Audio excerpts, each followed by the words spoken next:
రాజధాని అమరావతిలో అభివృద్ధి పనులు త్వరలోనే తిరిగి ప్రారంభం కానున్నాయి. సీఎం చంద్రబాబు అధ్యక్షతన నిర్వహించిన సీఆర్డీఏ సమావేశంలో వివిధ పనులకు ఆమోద ముద్ర వేశారు. జనవరి నాటికి మరికొన్ని కీలక ప్రాజెక్టులను ఆమోదించనున్నారు. అమరావతిలో తొలి దశలో 11,467 కోట్ల రూపాయలతో వివిధ నిర్మాణ పనుల్ని పునః ప్రారంభించేందుకు సీఆర్డీఏ ఆమోదం తెలిపింది. సీఎం చంద్రబాబు అధ్యక్షతన సమావేశమైన సీఆర్డీఏ అథారిటీ 23 అంశాలకు ఆమోదముద్ర వేసింది.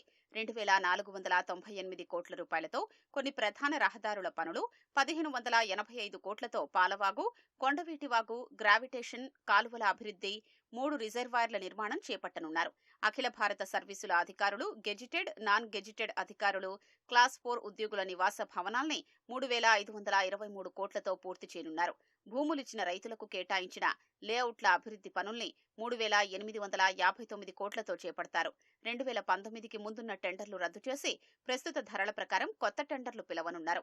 హ్యాపీనెస్ట్ ప్రాజెక్టుకు 984 కోట్ల 10 లక్షల మేర సవరించిన అంచనాలతో కొత్త టెండర్లు పిలిచేందుకు అథారిటీ ఆమోదం తెలిపింది. ప్రాజెక్టు జాప్యం వల్ల సీఆర్డీఏపై పడే 270 కోట్ల 71 లక్షల రూపాయల భారాన్ని ప్రభుత్వమే చెల్లిస్తుంది.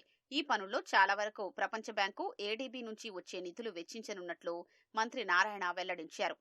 11,467 కోట్లకి అమరావతి క్యాపిటల్ సిటీ డెవలప్మెంట్ లో వాటికి ఇవ్వడం జరిగింది. ప్రస్తుతం ఉన్న ఎస్ఎస్ఆర్ రేట్ ప్రకారం ఇంజనీర్లు ఎస్టిమేట్ చేయటం అథారిటీ కంప్లీట్ గా యాక్సెప్ట్ చేసింది. వీటన్నిటి కూడా వెంటనే అధికారులు టెండర్లు పిలిచి బహుశా జనవరి నుంచి వీటి యొక్క వర్క్స్ టేకప్ చేయడం జరుగుతుంది.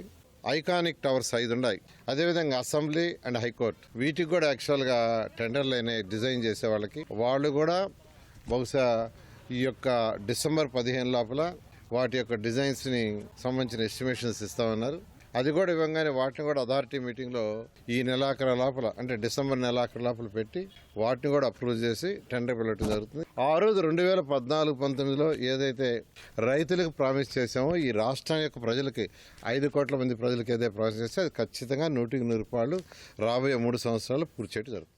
594 కోట్ల 54 లక్షల రూపాయలతో గెజిటెడ్ అధికారులు టైప్ 1, టైప్ 2, క్లాస్ 4 ఉద్యోగుల అపార్ట్మెంట్ల పనులు చేపడతారు. 2019కి ముందు అప్పటి తెలుగుదేశం ప్రభుత్వం 785 కోట్లతో చేపట్టిన ఈ టవర్ల పనులు ప్రస్తుతం వివిధ దశల్లో ఉన్నాయి. 2019కి ముందు 408 కోట్ల 63 లక్షలు వెచ్చించారు. ఈ క్వార్టర్ల వద్ద 226 కోట్ల 26 లక్షలతో మౌలిక వసతులు పూర్తి చేస్తారు. అలాగే 607 కోట్ల 50 లక్షల రూపాయలతో నాన్ గెజిటెడ్ అధికారుల అపార్ట్మెంట్ల నిర్మాణాన్ని కొనసాగిస్తారు. ఈ టవర్ల వద్ద ఇతర నిర్మాణాలు, మౌలిక వసతుల పనులకు 594 కోట్ల 36 లక్షలు వెచ్చించనున్నారు. ముఖ్య కార్యదర్శులు వంటి అఖిల భారత సర్వీసుల అధికారుల కోసం నిర్మిస్తున్న 115 బంగ్లాల పెండింగ్ పనుల్ని 516 కోట్ల 60 లక్షలతో చేపట్టేందుకు అథారిటీ ఆమోదం తెలిపింది. భూ సమీకరణ విధానంలో రాజధానికి భూములిచ్చిన రైతులకు స్థలాలు కేటాయించిన లేఅవుట్లను సీఆర్డీఏ కొన్ని జోన్లుగా విభజించింది. వాటిలో 7 ఎల్పీఎస్ జోన్లలో మొత్తం 8,496 ఎకరాల్లో 3,859 కోట్ల 66 లక్షల రూపాయలతో మౌలిక వసతుల్ని అభివృద్ధి చేసేందుకు అథారిటీ ఆమోదం తెలిపింది. అమరావతి డెవలప్మెంట్ కార్పొరేషన్ ఏడీసీ గతంలో ఇచ్చిన కాంట్రాక్టులు ప్యాకేజీ 1 నుంచి ప్యాకేజీ 22 వరకు సీడ్ యాక్సిస్ రోడ్డుకు ప్యాకేజీల రద్దుకు అథారిటీ ఆమోదం తెలిపింది. ప్రపంచ బ్యాంకు, ఏడీబీ ఇచ్చే నిధులతో అమరావతిలో 3 ప్యాకేజీలుగా వరద నివారణ పనులు చేపట్టనున్నారు. మొత్తంగా 1,585 కోట్ల 95 లక్షలతో ప్యాకేజీ 1, 2, 3 చేపట్టేందుకు అథారిటీ ఆమోద ముద్ర వేసింది. అమరావతిలో ప్రధాన మౌలిక వసతులు, వరద నీటి యాజమాన్యం, గ్రీనరీ పనులకు సంబంధించి ప్రాజెక్టు మేనేజ్మెంట్ కన్సల్టెంట్ నియామకానికి పచ్చజెండా ఊపింది. సాంకేతిక కమిటీ ఇచ్చిన నివేదిక ప్రకారం కాంట్రాక్టు ఏజెన్సీలతో ఒప్పందాలు రద్దు చేసుకున్నప్పటి నుంచి 120 రోజుల్లోగా పెండింగ్ బిల్లులు చెల్లించేందుకు అథారిటీ ఆమోదం తెలిపింది. అమరావతిలో తూర్పు నుంచి పడమర మొత్తం 16 ప్రధాన రహదారులు నిర్మిస్తుండగా వాటిలో మెజారిటీ రోడ్లను చెన్నై కోల్కతా జాతీయ రహదారితో అనుసంధానిస్తామని మంత్రి నారాయణ తెలిపారు.